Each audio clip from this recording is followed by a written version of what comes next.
So, ladies and gentlemen, Beau of the Fifth Column, who I've been sporadically trying to get to come on for months now, and he is a very busy man between all the video making and all the prepping and all the educating, which out of all the things Beau does, I'd honestly say he spends more time educating than anything else. So, I am pleased to have you here, sir. I'm glad to finally get here. Yeah, I know. It has been a hot minute. And all the yes, Freso, yes. So I actually met Beau, I want to say now 7 or 8 years ago in Washington, D.C., both of us holding cameras covering like 200 people rushing the FBI building and That FBI sounds about officials right. Yeah, running out to come and slam the doors closed before the angry mob hit them. That was the first time I met Beau. uh, fun times. Yeah, that's a fact. I remember that. Literally the first time I met Beau. So how you living? Florida man is you're everywhere, brother. Yeah. No, I am currently like way out on way out in the country, homestead, garden. I am. I'm supposed to be retired, but now I guess I'm not. So You went retired. Now you have a whole new occupation. Apparently, you did not know that being Florida man is 70 hours a week. yeah, it's entertaining, but I like it, so it works out. I mean, I finally got out of New York City, and I'm kind of in between suburban and rural now where I am, and I'm in like southern Mass. So it's like Mm, it's a little bit of no man's land, but I'm still close to like Providence and Boston. And mm. so I totally want to talk to you about more than anything else, like people's reaction to what's going on because I know what happens in New York, and people have been sending me pictures, and then I go out here to like go shopping, and like I said, I'm in between suburban and rural, and then I know you're way out where people are just like whatever, like Right. is that pretty Right. much Well, it? it finally hit here day before yesterday. People finally started panicking. Like, out here we're all like, "Oh man, even if it does get bad, it's not coming here, because we live out in the middle of nowhere. The town's like 4,000 people." And but a case popped up like two little towns away, and all hell broke loose. People panicked. It's that whole I don't believe it. It's just the flu, blah blah blah, and then somebody goes, hey, Ted down the block got it, and you're like, oh, gotta go to Target, like. Yeah, yeah, and this is the first time, and we have the hurricanes and we have all of that other crap all the time. No big deal. Nobody panics out here because we're all prepared. I just sent you something on your phone. Oh, cool. That was last night when I was trying to get supplies for the local rural hospital here. That's where there should be water. And I was like, really? Like, you guys don't panic, don't freak out over hurricanes or anything else, but this, y'all have straight lost your minds. Um, Oh, you sent it to my face. Okay, I was like, you said I looked on my phone. I'm like, what the hell is he telling me? All right, hold on. Let me bring this down over here. Yeah, see, I have so many delightful toys here, Beau. You have no freaking clue. This is like a goddamn spaceship over here. Hang on, let me bring this up for you. Okay, so this is the picture that Beau took last night. Okay, now where is this again? this is in a rural Walmart in North Florida. Like, people that do not panic, do not freak out, you know, just got through Hurricane Michael. Everybody's already stocked up on water, but for some reason, everybody went out and bought the stuff last night. No toll. Everything that happened everywhere else, it hadn't occurred here until I guess it was the night before last. Um, People went out, bought all the toilet paper, bought like, like, and here, because it's Florida, apparently everybody went out and bought all of the guns and ammunition as well, because, you know, why not? Um, uh so let me tell you, I have somebody who comes on here. Her name's Kiara. Kiara is awesome. She lives in Germany. She's a hardcore anarchist. Um, and she was on here the other day, and we were talking, and I was talking about how I'd gone to the store, and people were like losing their shit. And again, I'm like suburbs to rural, And so, it's soccer moms losing their shit, like they see the news and they go, we got to get toilet paper. And they go hop in their Dodge Caravan and, assault the Food Lion or whatever it is. And fucking, I'm telling Kiara, I'm like, listen, don't worry about it. Like, I understand it's rural panic and people are like, milk, bread, toilet paper. I was like, you don't got to worry until cigarettes, alcohol, and ammunition become scarce, because that's when the real motherfuckers came down out of the hills and said, okay, I'm a stock up now. Cause they ain't buying fucking Cliff bars, they're buying like 6,000 rounds of, and a jug of whiskey. Like, and so yesterday she sent me a picture and she was like, look, Las Vegas, there's no ammunition left in the stores. And it was just like a picture of like a Bass Pro Shop with 4,000 people in line. I was like, oh crap. No, now I wish I hadn't said that. Like, yeah, it's definitely, I mean, people should take precautions, but I mean, the whole thing behind this is stay home. It's not a riot, like we're not heading into civil insurrection. Just take a rest, man. Take a couple weeks off, chill, hang out if you can, but people have lost their mind even out here. And that I'm very disappointed. Your fellow Florida man, like when that was it. All it took was Bob down the block getting diagnosed, and they were like, just all the 20 years of ideology went out the window. Yeah, I'm disappointed out here. I gotta be honest. I was telling everybody, I went to the store this morning, and because I saw that they announced the shelter in place in San Francisco. The government officially put that in, and I was like, okay, let me go make sure, I got enough shit. And I go to the grocery store. It's like 7:00 in the morning. The grocery store opens at 7:30, and I do the usual stuff. I go to the bank machine, I go get gas, and I get to the grocery store, and there's already a line of people at the grocery store waiting for it to open. And I'm up in New England. It's like 33 degrees out. It's like snow, rain, and there's a line of people outside the grocery store, and I'm like, holy shit. And literally across the parking lot, you can see the CVS, and it's a 24-hour CVS, and they have pallets of toilet paper right inside the front door because they didn't bother putting them on the shelves. And all these people are online. They're going, I hope the grocery store still has toilet paper. And I'm like, does nobody else know? I just waltzed into the CVS. I'm like, hey, how you doing? The guy's like, hi. Grabbed a roll of toilet paper, left. Like, people lose their, and this is why you shouldn't panic, because when you panic, you lose the ability to self-help. All the water was out at Walmart. I was able to get it at the gas station outside. People freaking out inside, but the little gas station, the Walmart-owned gas station outside, it had cases of it still sitting there. People, they don't think when you start to panic and it limits your ability to actually help yourself. But even the water thing surprised me. Like I'm thinking, like, I understand it and I get it. Like, it's literally the most important thing. But like, I don't see water, gas being difficult unless you get to the point where supply side manufacturing goes completely offline for a month, or all trucking goes offline for a month. Well, if all trucking goes offline for a month, we have more to worry about than anything else. But yeah, I'm sitting here trying to, I'm getting the radios and stuff like this for this pop-up quarantine center is what it's basically going to be. And they're like, hey, well, can you get some snacks for the nurse's station? Yeah, sure, no problem. And I'm trying to get this list, and I'm walking around looking at people. There were a lot of moments when I'm like, what do you, first you've got the 60-something-year-old guy, 70-something-year-old person out and about, at this point in time when we know it's here and they're out running around. I'm like, you're literally going to die for Twinkies. What are you doing? Go home.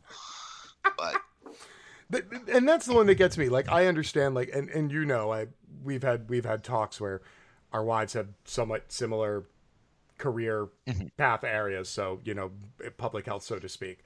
And so, like, I'm fortunate. Like, I have somebody who I can talk to who knows what a pathogen is, or knows what, like, different, like, government levels of stuff mean. So, like, I'm like the least likely to panic because I literally have a source. Like, but again, there's millions of people out there. Like, there are millions of people out there right now who think, like, Joe Biden's mentally competent. There's millions of people out there who think Trump is an awesome president. There's millions of people who out there who think The Onion is an actual newspaper. So the problem I always have with people on the internet is everybody I know on the internet lives in the internet vacuum and forget the fact that 50% of the world is dumber than a bag of fucking rocks. And everybody forgets to put that into their equation when they're trying to figure out, what's everybody in the neighborhood going to do? You're like, well, 50% of the people in the neighborhood are. So. Yeah. Gotta watch out. So hang on real quick. So, Tory News, thank you very much for raiding in. Mellow greetings, Raiders. I'm James. I'm from the internet. That's Beau of the Fifth Column. You might have heard of him. He's infinitely more famous-y than I am. And we're just talking about general panic and prepping and how everybody needs to calm the hell down. So let's talk about the stay in place thing, the shelter in place in San Francisco. For people who didn't catch it last night, they issued a general order. And I think this was the thing that kind of jarred a lot of people, was nobody actually thought that this would happen. Like people would say, oh, there'd be government suggestions. Hey, maybe don't do this, maybe don't do that. And then, all of a sudden they're like, we're shutting everything down. And everybody takes a minute and they're like, whoa, hold on a second. So, shelter in place. Should people be alarmed? So had people followed the suggestions, this wouldn't be happening. Like it's one of those things. If you really only went out when you absolutely had to, they wouldn't be doing this. So I'm not alarmed by it. I think that at this point, the average American has shown that they just don't get it. I don't like the idea, obviously, of telling people you can't leave, you can't do this, but at the same time, looking at it and looking at the stats and looking at where all of this is headed, if people don't stay home, I'm of two minds. I'm of the fine, go out, have fun. We won't see you in a couple of weeks, and I'm okay with that. Natural selection. Yeah, but at the same time, I'm like, they're going to end up killing a whole bunch of people that tried to do the right thing. That's fair. That's my issue. Yeah, if we are going to have an overreaching government that has this ability, this is probably the moment to use it. Ideologically, this is not my favorite thing. I wish people were just a wee bit more educated and a wee bit more rational. But I mean, what are you going to do? And yet here we are. Yeah, I didn't expect to see a situation where people's inability to discern real information distributed by doctors and nurses and epidemiologists and virologists and couldn't tell whether this was more valid than Sheriff David Clark or any of the other politicians on Twitter. I did not foresee this as an issue. I figured the average American was going to be able to tell the difference between the two. And I was wrong. I'm sorry. I knew when we were worried, like the first inkling that things might not go well was Trump starting a task force and putting Mike Pence in charge. Because, when I think health and public safety and science, I definitely think Mike Pence. Yeah. I was like, when Pence went on it, I was like, okay, fine. It's a ceremonial thing just to show that the executive branch is taking it seriously. And then they're like, and the decisions are going to be made by Jared Kushner. And I'm like, and we're screwed. The better part of that was once they realized that the public perception of Mike Pence was maybe not as totally scientific. So the second press conference, they brought Pence out again. But, oh my Lord, they put Ben Carson behind him. Because, Ben Carson's a doctor. And I'm like, yeah, that's not helping at all. That's not one bit. Like, I do not feel any more assured now that Ben Carson is standing with Mike Pence talking about the coronavirus. Like, no, not really. Yeah, I So, actually felt more reassured listening to Bill Gates talk than I did our own government, you know? oh, He's like, yeah, he's like, okay, that's it. I'm gonna leave the board at Microsoft. I'm gonna sort all this stuff out for you guys. And I'm like, we're I, gonna die. this is that bad. Yeah, I'm just let me do this. I'm boggled, man. So grocery store panic, shelter in place. I don't want to be the accelerationist. Please, Beau, be the voice of reason. Please, PSA it or something, because I'm trying. I've put some out the last couple of days, especially after coming home and seeing all of these elderly people out wandering around for no good reason. I put something out and basically telling people, stay home. And then somebody shot back a little thing to me saying, You're engaging in mixed messaging because you posted that you were out delivering supplies to the elderly and you're picking up radios and stuff like that. I'm like, I'm actually getting stuff for a hospital and delivering to people who are doing what they're supposed to do and staying home. My wife is a is a nurse who is trained in this specific thing. She's going to be exposed to it. I'm going to be exposed to it. I'm going to get it. It's like I don't have a choice. I married her. I'm done. Um,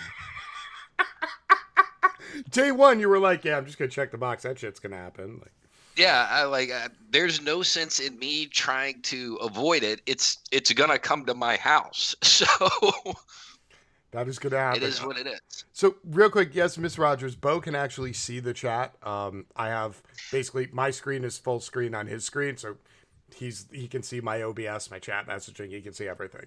It's all. I actually cannot. Oh, It's the oh, text is too like I see it, but oh, the okay, text is too small. okay. See, you can put that window full screen, and like then you literally can. If you want to know what broadcasting looks like what it looks like on Lance's computer on the back end when he's doing all that shit, this is what it looks like. This is literally full screen OBS. This is what I do with Rebecca. So yes, Beau can kind of see the chat, but yes, Beau, people are I am aware that it's there. okay. Somebody Carpe Pax, a screen name I recognize, just said hi, Beau. Yes. So if I lean in like this, I can see it, and We that's just talked to uncomfortable. Beau's hat. That's cool. I mean, Beau's hat is still a get these days in bread tube land. Tell Beau that I have so much respect for everything he does as a father and an American. I'm fangirling. Sorry. I mean, like I said, I'm a huge fan. I've known Beau for a long time in many incarnations over many places. So it's kind of weird. This is where we end up. Um, yeah, I mean, I've been trying to give people pragmatic, advice, and thankfully, like I said, my wife, epidemiologist, she does immunology, so she's been able to give me some good pieces of advice I can give to people, and here's what to listen to instead of what to panic about, and she's the one who explained to me that Dr. Anthony Fauci is the only adult in the room, like the little guy Tony, like listen to him, ignore everybody else, because he's pre-AIDS virus, like old school, like actual scientist. Meanwhile, like the head of the CDC is like a Trump appointment, who Yeah. I think also hates everybody. He's like Pence. Yeah, So I mean, I think there's a lot of these people that are just like, you know what? Let's just let the old die, so so our portfolios don't go too down. But have you gone through like the medicine that people should have on hand, so they can deal with mild cases themselves and therefore not I overwhelm have the I have not. So if you have sort of a couple of suggestions, yes, please suggest to the Okay. people. All right, so it's really surprising.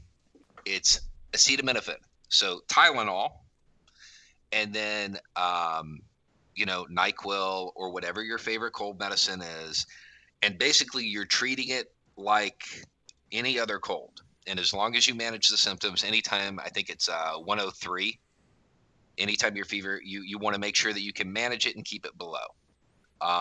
And as long as you don't have trouble breathing, they're saying don't go to the doc. Just stay home, manage it yourself. But be careful with Dayquil. Dayquil also has acetaminophen in it, so you don't want to double dose. I mean, yeah, you don't want to double dose. I can't say what I really want to say there. I Um, know, I know. Yes. See? Look, I didn't even have to explain to Beau that I work for people and he gets it. By the way, hang on. People were asking if you have like a Twitch channel or this and that. So real quick, this is you can find Beau mostly on YouTube and hang on. If I put you onto here, let me find your. Are you Unvoiced Project? That's really weird. Yeah. Okay, Yeah, I didn't. that was that came. It was an old email. Like I said, this was all supposed to be a joke initially. Like, I and it remember just when spun you out of started doing control. this. Like, hang on. So people, real quick. So if you want, this is the link to Beau's YouTube channel. If you want to know where to find Beau. And yes, that's my alt pragmatic anarchist. That's me. Just people wondering what the hell that was. Sorry, I wanted to put that in there. I know there's so much meta stuff I want to talk to you about the actual project, just because of where you and I came from on this stuff. But I'll save that for another day. I think, you know, since this is literally your speciality, I'd hate to burn your time here talking media. Right. So yeah, so you're down in Florida. You guys get like a lot of hurricanes. I was in Florida in '04, which was the year they got 4 hurricanes in Central Florida over the course of the summer. So we had essentially shelter in place for months. And it was something, you know, I had just left New York. And so it was like my first time in Florida, and I was like, holy crap, like it was it was like a whole different thing. But like everything was cool. Like to your point, like people didn't panic because they're used to it. Like they've had so many like it sucked because they got 4 of them and there was just so much standing water, but like it was something people had dealt with, so they knew how to deal with it. Something like this though, I feel like people are they're at a loss because they don't have anything to compare it to. And I think that's why I see so many people online going, it's just the flu. Because like they're trying to make themselves feel better and correlate it to something they understand. So I don't know. Thoughts like Yeah, I mean that is what it is. It's fear of the unknown. You don't know how to deal with it, or you don't like how you have to deal with it. I mean, I think most people know. Stay home if you can. Stay home. I understand there's a whole lot of people that can't, but if you have the ability to stay home, do that, and you're good. But people don't want to do that. They don't want to take the extra precautions of washing their hands each and every time they get out of the vehicle. They don't, they don't want to do any of this. And so they're running a higher risk. And then some of it is denial. They don't want to, they look at the numbers and they're like, if this gets out of hand, on the high end, now keep in mind, I want to convey calm here. So this is high end, absolute worst case scenario. We're looking at numbers in the 5 or 6 million dead. If it gets way out of control, you can stop that by staying at home, and then we're looking at numbers closer to 200,000. There's a giant difference in the amount of fatalities based entirely on how well people isolate themselves. And I think people see those those worst case numbers, because those are the ones that get touted on the media, and they panic. So they want to compare it to something. Yeah, it's just the flu. It is just like the flu, only it's 300 times more lethal. I mean, oh yeah, that yeah, but but it's the same chuckle as 80,000 people. Yeah, of course you knew it was a stupid internet trope when Trump retweeted it. right. Like that's how you know you've hit the peak stupid level of internet, is when Trump retweets something. So I saw Trump put up that thing, 40,000 people a year get the flu. Calm down, everybody. It's like, man, like Right. you don't. Right. But The the flu president. is also one of those things that is so benign. We don't even track all the cases. You know, Oh, these are confirmed cases. And the other part about this that annoys me is I'm getting the car accident one a lot now. More people get killed by car accidents. Yeah, that's true. More people get killed by car accidents than gunfire as well. But in every time that I've been shot at, I've never had anybody tell me, hey, don't worry, you're more likely to get killed by a car. That's not something that's yelled out. You focus on the problem at hand, the most immediate issue. You don't downplay it with something else. And that's just annoying.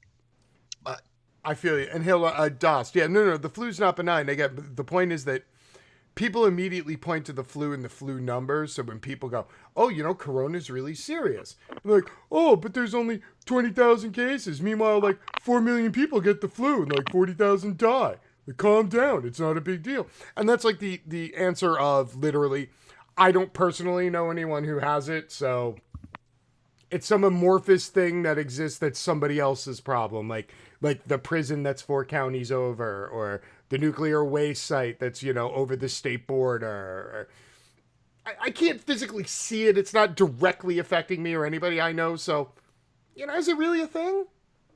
Yeah. And I got a feeling, what are we 6-7 days out? Yeah. From, yeah. What, from Italy? No, we're almost 2 weeks behind them on the curve.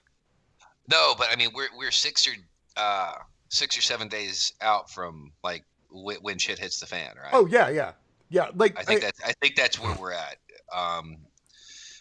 What's the scale of testing? Yeah, because it's literally been, you can't report cases if you don't test them. Like, if Trump talked a whole bunch of shit on TV. Everybody who wants a test can get a test. You just go to Walmart and drive through. They'll have you. Walmart, making America great. Like, God forbid they actually start testing 100,000 people a day, and then all of a sudden the numbers skyrocket. People are going to go, oh, it's spreading. It's like, no, it's not spreading. We're just finally fucking testing people. Right. I was trying to explain this to somebody the other day, because, there's no confirmed tests here in the town that we live in, or there's no confirmed cases here in the town that we live in. There's also no tests here. We could literally all have it, and there wouldn't be a confirmed case. It's galaxy brain. Can't report on cases if you don't confirm none. Ha ha. Like, that's been the problem. So, like, everybody looks at the numbers in Italy and the numbers in China, and it's because, number one, they've been dealing with this now for like 8 weeks, and number two, they actually had tests. Yeah. God forbid. Like, we had Richard Wolf's wife, Dr. Harriet Fraud, was on, and she was talking about the whole debacle with having tests in the first place. Before the whole story broke about Trump trying to basically steal the IP of the German one that's being developed for the vaccine. Yeah, that was a good one too. We won't even get into that, right? Like, but like, we could have had like Germany developed a test like 2 years ago, and like everybody in the world like tested all the tests, and they were like, this test here that Germany developed, this test is awesome.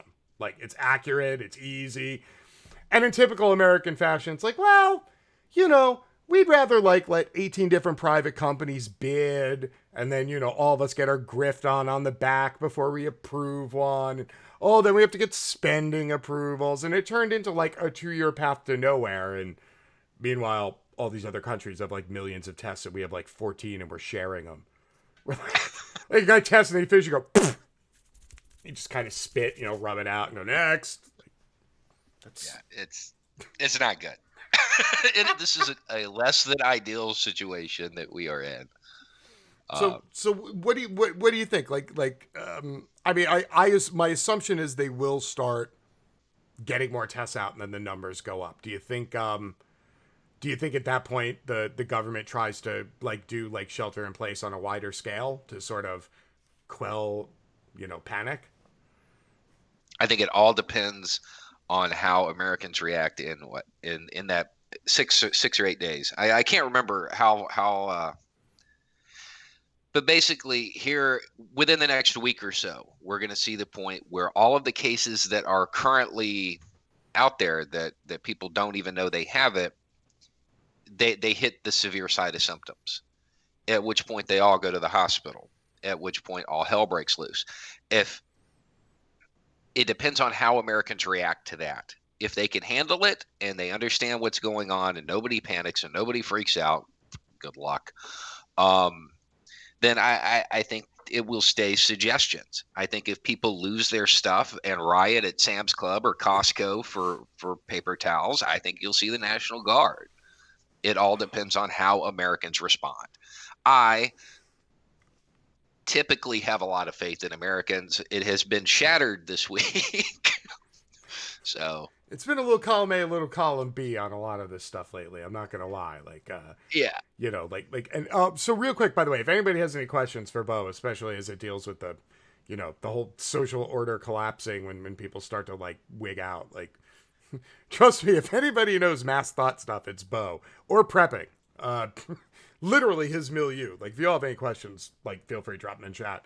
Um, yeah, I've been saying to my wife, like, for the last week, even before this got big, I was like, if this thing blows up, and I mean, that's fine, everybody will hunker down. I'm far more concerned with other people than I am with the virus. Because the virus either will or will not get me, and it either, will or will not put me down. People, like, I've seen enough episodes of Walking Dead to know the dead are easy to deal with. It's the living that are the pain in the ass. And I would love to think, like, I think back to all the times, and we did, like, coordination and cover for a lot of stuff. Like, I did a lot of Occupy Sandy stuff. I know you were doing, like, the Redneck Boat Brigade after the hurricanes, trying to, like, mobilize just regular people who want to go out and do stuff. So I have a lot of faith in people. Some people. I don't. I'm iffy on this one just because I'm watching people beat each other for toilet paper, and we only have like 80 confirmed cases, like, and we're already at the beating people for toilet paper phase. So I'm a little concerned about that. Yeah. We don't have if we had calming leadership, I think that would be helpful. We are sorely lacking that at the moment. I think it would be nice if maybe one of the speech writers just kind of pulled somebody aside and was like, look, just read what's on the piece of paper. Don't add anything. Don't take anything away. And don't tweet. Just read what's on the paper. Because the one time you did that, you did all right. So just please actually, just read what's on the page. Yeah, but it's just not his style, man. It's not his style. That would be fantastic. That would be a good start. And that might help calm things. If we do get into a situation where everything starts going downhill, in a way, it will help because the additional fear of people know how to deal with that. They'll stay home, which is what we should be doing now. So in a way, if there are, roving Mad Max bands of people running around, it will help, quell the virus. But I I just know right now somewhere in like rural Michigan, there's somebody building like the Mad Max truck that they can stand on top of and play guitar going down the street at 80 miles. Like, I know that one guy's out there somewhere. I know he is. And he's like, this is it. I've been waiting my whole life for this. I'm so ready. Like, there's one guy out there right now. I know there is. Yeah. But I'll tell you what was funny is, everybody who stays prepared for stuff like this, especially if they're in rural areas, this week we have become A, very validated, and B, really actually more certain that we have to stay prepared. When I've had to donate stuff to medical facilities because they don't have it, at that moment I was like, man, that's really scary. Like on some levels, that's really, really, this isn't a really strange scenario. This is something everybody kind of knew was coming at some point in time. So to lack some of the basic stuff needed to deal with it, that was a little unnerving. And that's happened to a lot of my friends. I got a buddy who actually had to supply masks to the local sheriff's department because they didn't have any. They had never purchased any. The entire sheriff's department did not have. And I'm not talking about gas masks. I'm talking about N95 masks. Yeah. The stuff that you should, in theory, have in your first responder kit. They didn't have any. But they have MRAPs though, right? But they actually do. They have an MRAP and they all have M4s. But yeah. But no 79-cent rebreather masks. No. Right. But they literally have military vehicles. Yeah, they do have. They have a. I actually don't think they have an MRAP. I think they've got one of the old school M113s. The boxes with the treads on it, Mm-hmm. But yeah, they have a tank type vehicle. They have an armored personnel carrier, and they all have M4s. but they do not have masks. yeah. Basic masks. Basic. Yeah. Hang on. Which is cool because if, something ever does go wrong, you know where you can get M4s and armored personnel carriers because they're not going to make it. So there's always that. See, you have a very positive way of looking at things. I miss speaking to you. So, I got a couple quick questions here. Number one, what do you think is the best MRE or U.S. Army MRE menu item? We were looking at the Tim Pool bucket meal before. That's why. So, wait, are we talking about any brand, or are we talking about specifically those made for the U.S. military? Well, it says best U.S. Army MRE menu. Okay, then I'm gonna go with spaghetti. I like the spaghetti. It's plain enough you can eat it every day. It's not ideal. So. I'm a fan of the beef stew myself, Mm-hmm. just because it's vaguely like beef stew. So, there you go. Somebody sent me this the other day. The Tim Pool Prepper bucket? Yeah. And they're like, yeah, anyway. I was telling everybody just before you came on, I was like, when I think collapse of societal order and I'm like, who should I turn to for good advice? I think Tim Pool. Yeah. So I will tell you this brand is not one that I've heard of. Not one that I and it is incredibly overpriced. In fact, go ahead real quick. I want you to read off the number of meals on it. I will be back in like 2 seconds. Okay. Hold on. Beau's gonna go get his actual bucket of MREs. We're gonna see what the legit shit is. If you're just tuning in, I'm James. I'm from the internet. This is act.tv. That guy up there in the top square is Beau of the Fifth Column. If you don't follow us, you probably should, because we get cool people like Beau of the Fifth Column. Okay, so this says, and actually, we can actually go to the store, because the ad's a little janky. It's just a picture, but it's My Patriot Supply. Hang on, let's check. Because, of course, it's patriotic. Yeah. Because if it's not patriotic, is it really survival-y or preppy? Here you go. Okay, My Patriot Supply. It is a 4-week... Hold on. Oh, they got all sorts of shit in here. Okay, so let's say this big bucket. This is their big thing. This is their big prepper one. So it's $297. And it's for 2,000 calories per day for one person for 30 days.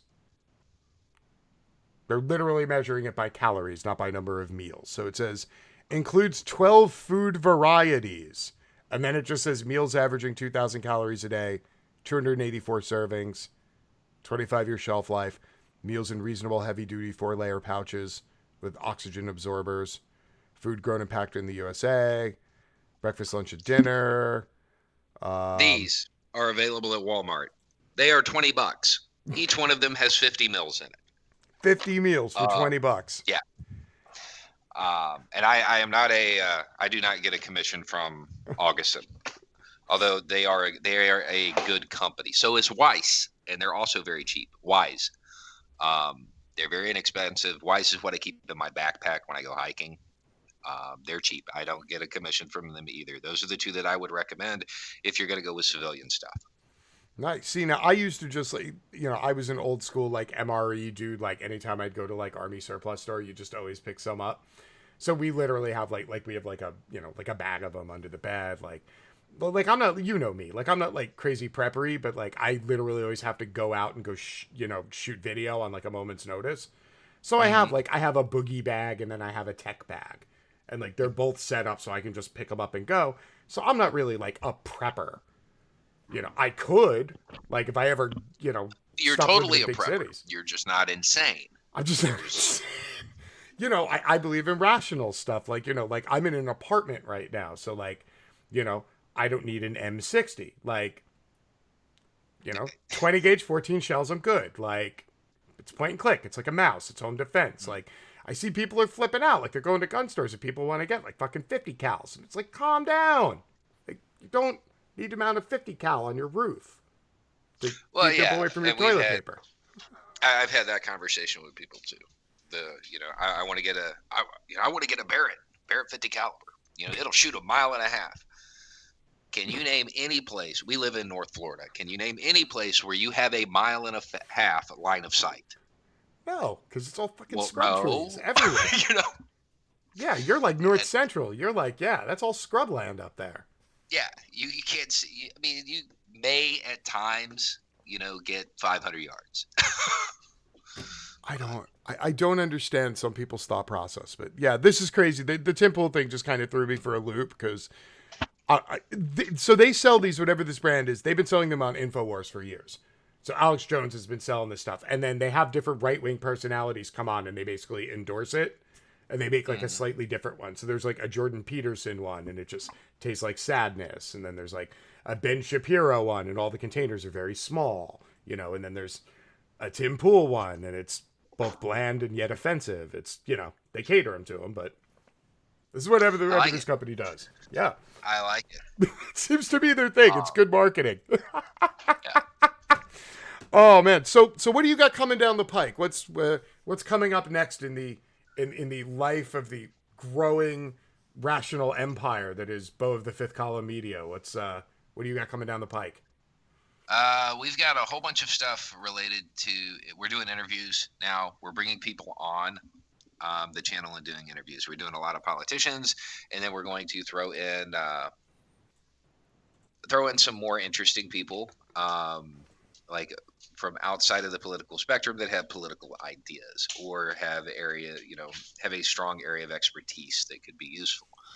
So that's coming on the channel. We eventually will start a Twitch,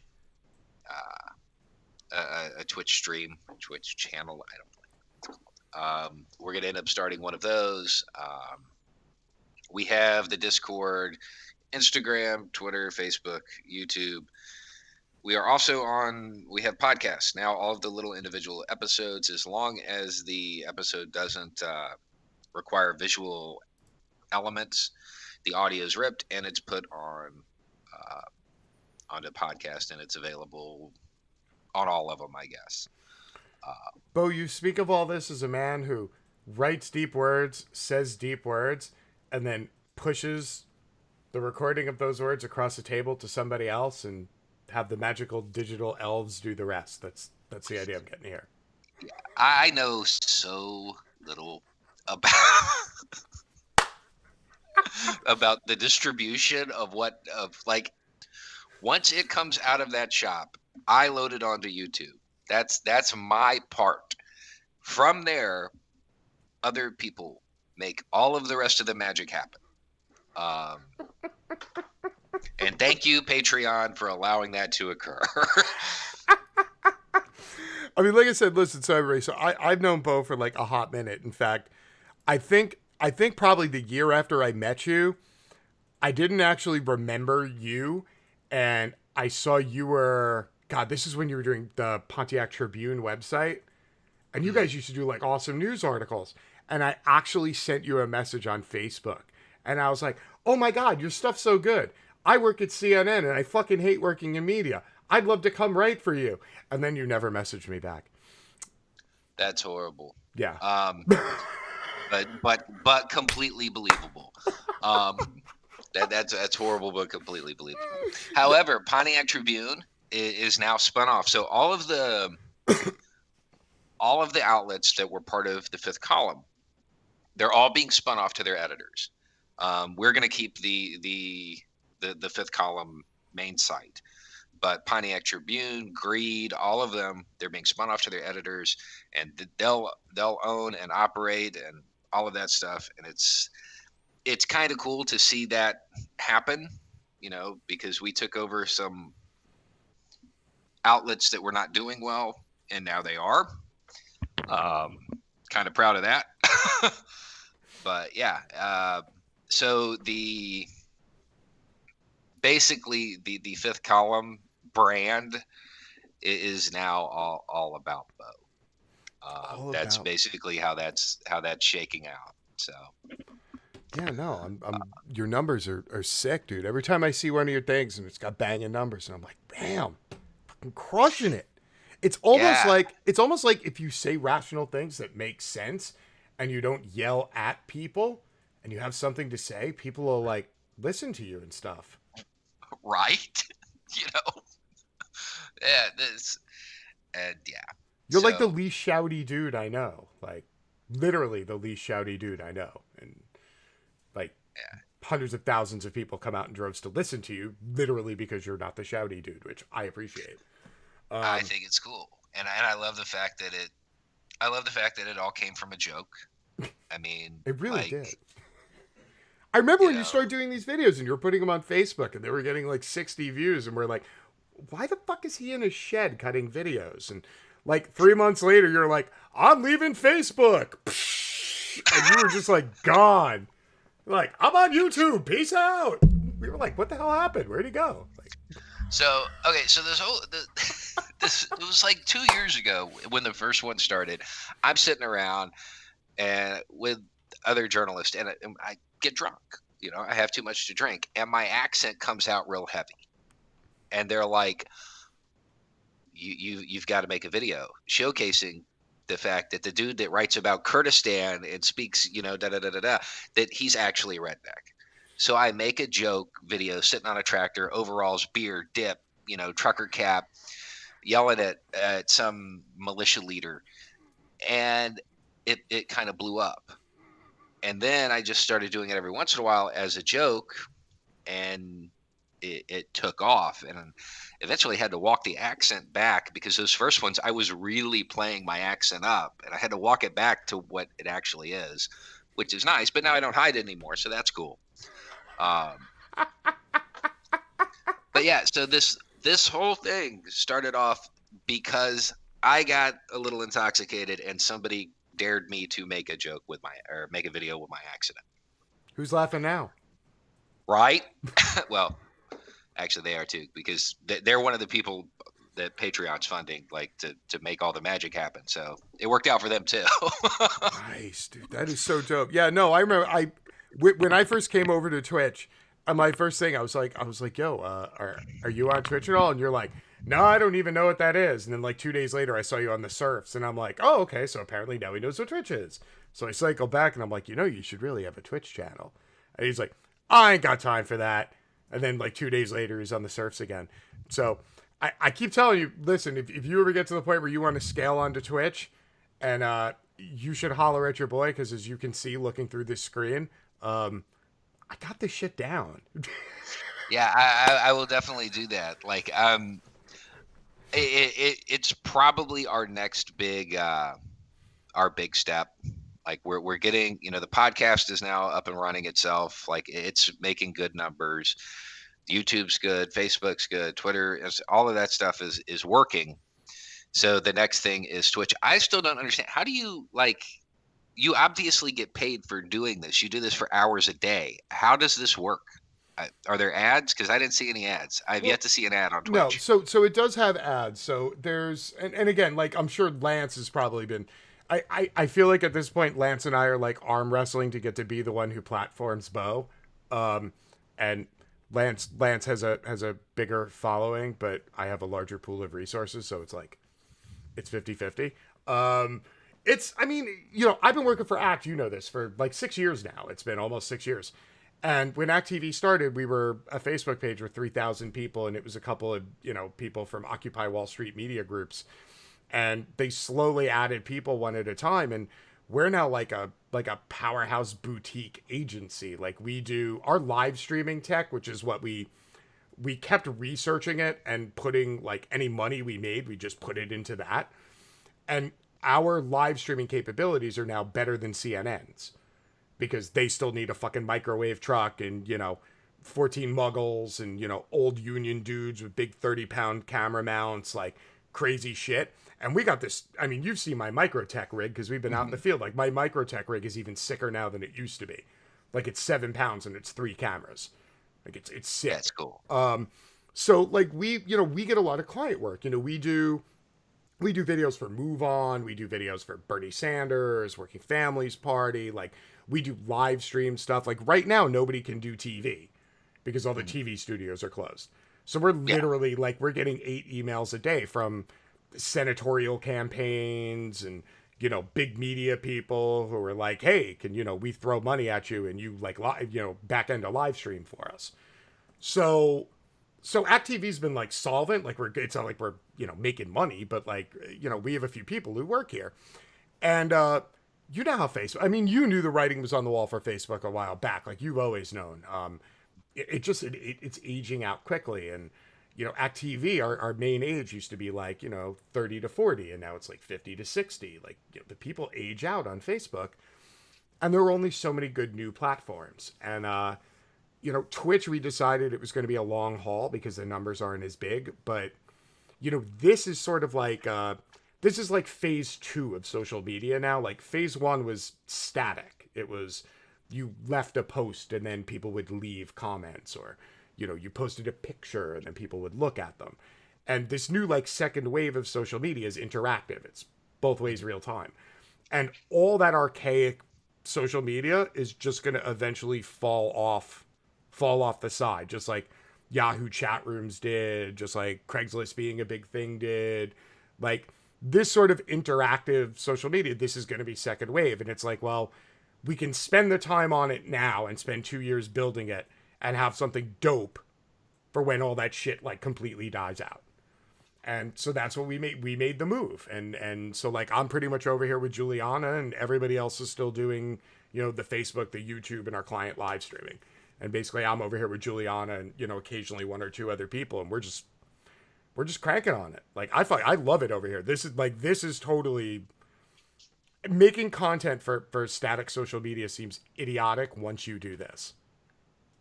Well, yeah, I've been doing live streams now because that was something I've never done before, and I just started doing them recently on through YouTube, um, and it's fun. I enjoy it. I still haven't figured out the platform entirely, but I enjoy it. So this is something that I could see enjoying and could see doing.